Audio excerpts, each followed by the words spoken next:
Even though January is well underway, it never hurts to share a fun and whimsical monthly setup in case it inspires you in your own monthly setups, whether it's still for this month or in the months to follow.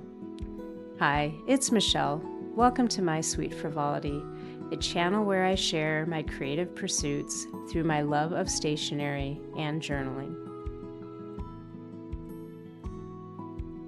In this month, I've decided to use the Cocoa Daisy Wisdom and Wonder Deluxe Journaling Kit.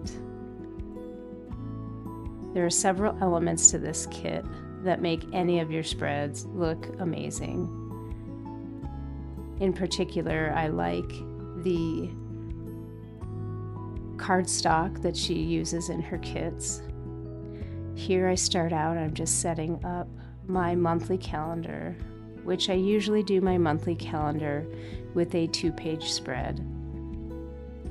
I'm using a Tombow dual brush pen number 992 to outline the boxes, and I usually set up my grid for this particular notebook. This is the B5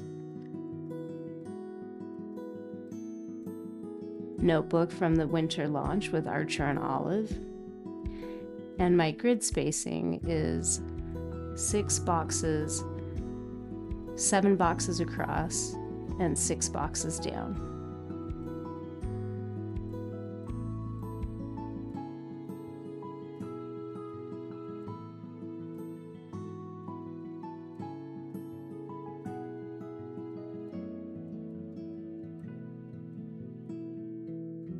This is my first time using a B5 notebook, and I like the amount of page real estate that you get for decoration when you use the B5 size notebook.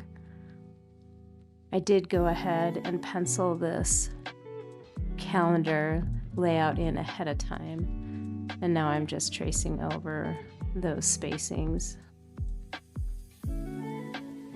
with this Tombow dual brush pen.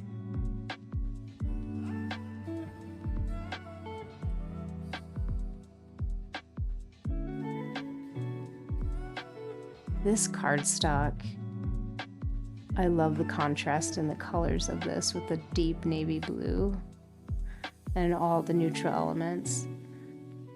It makes a great way to anchor the pages in the top and the bottom corners and add all the different elements from the kit in terms of the colors that you'll see that I use here later in this spread.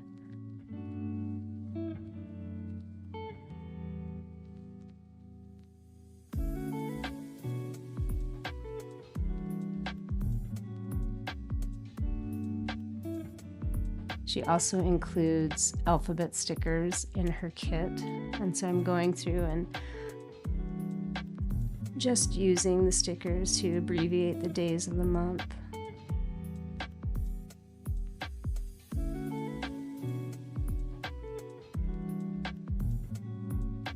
And after I have the days of the week laid out, I came across the transfer stickers that were Monday through Friday and decided to use those instead. Sometimes the stickers can be a little bit challenging to remove from the page, so I'm using this bottle of Undo, which I bought off Amazon. The Undo is great because you can essentially remove your stickers without tearing up your page, and it dries quickly and it leaves the adhesive intact, so you can reuse your stickers.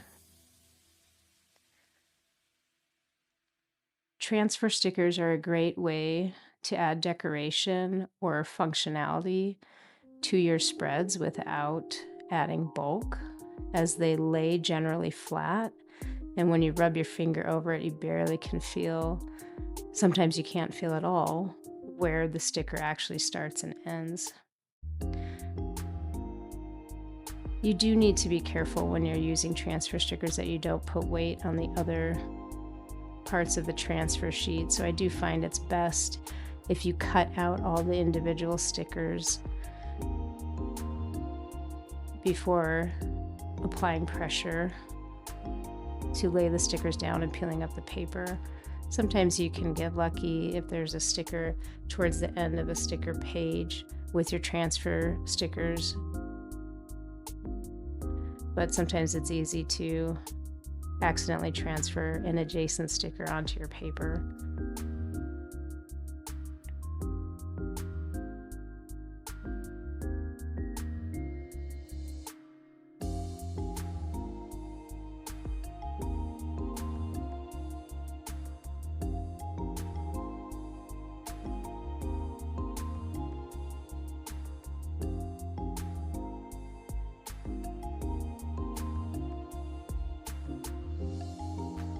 Here I take a Tim Holtz stencil and I'm using 2 different colors of distress ink. I'm using Uncharted Mariner and Chipped Sapphire to rub in a snowflake element near each of the corners of the page. And I also have some snowflake stamps from Archer and Olive that came with their winter release. And for this, I'm using antique linen in the distress ink, as well as vintage photo, one of my favorite distress inks. It's a nice neutral medium brown with warm and creamy vibes. These alphabet stamp stickers came from the Archer and Olive subscription box.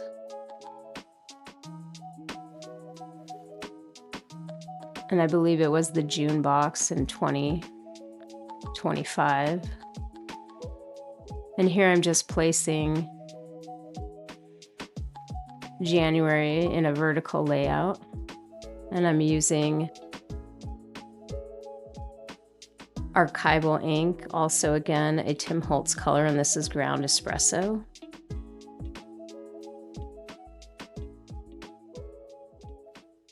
And if you don't have duplicates of a letter that you need, I usually will put another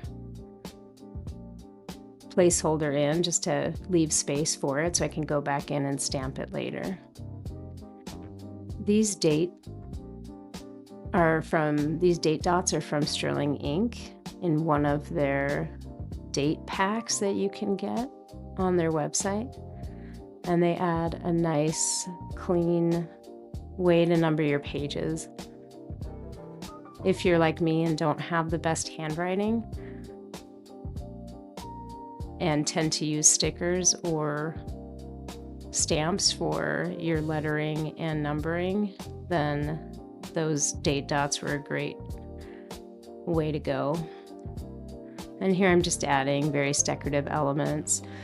There are ephemera paper stickers as well as PET stickers included in the Deluxe journaling kit.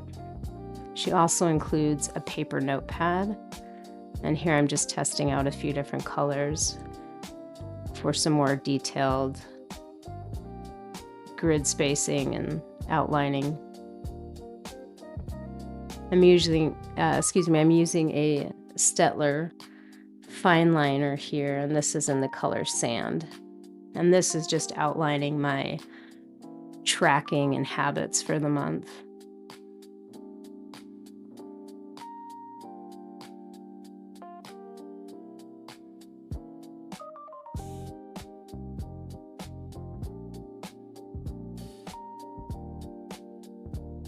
And I call this habits, but I think in the future I may just call it trackers, because some of the habits I have, I'm not trying to develop. They're already pretty ingrained, such as exercise on a routine basis, but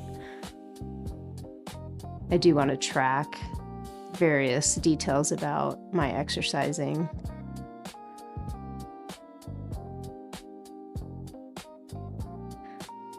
If I were to do habit tracking individual habits, I would probably only pick 2 or 3 a month, because I think it's hard to start more than that habit-wise without feeling overwhelmed. And here I'm continuing to just fill in the grid, and I'm using one box. So it's a 5mm grid. And I'll go ahead and I'll number the pages on the left side, and then I add in my habits or behaviors I'm tracking on the top. And these are anything from reading to exercise to how much water I'm drinking for them over the course of the month.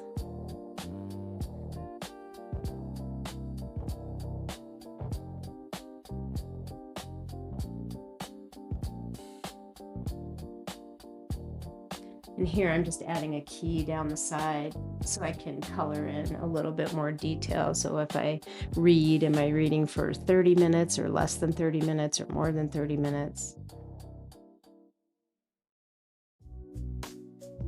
Things like that. I also include an area down here. You can see I'm writing in areas, and what I'm doing with that is I pick 6 areas at the beginning of the year that I want to focus on, where my intentions may be in terms of things to work on to improve myself. And those areas are marriage, family, health, financial, professional, and personal growth. So for example, I would categorize my own individual reading under personal growth, and spending time with our kids and extended family members would go under the family category. And I would set specific intentions or habits for those.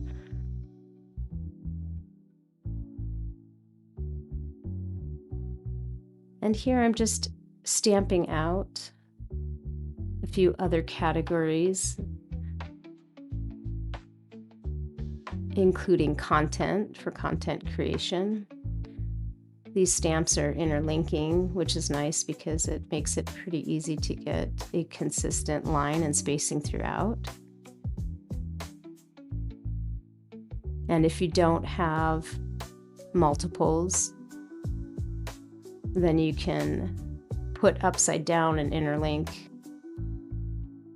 a random letter or number to save space for that. And so I have a spend save category. I am trying to do lower purchasing of stationery items throughout this year.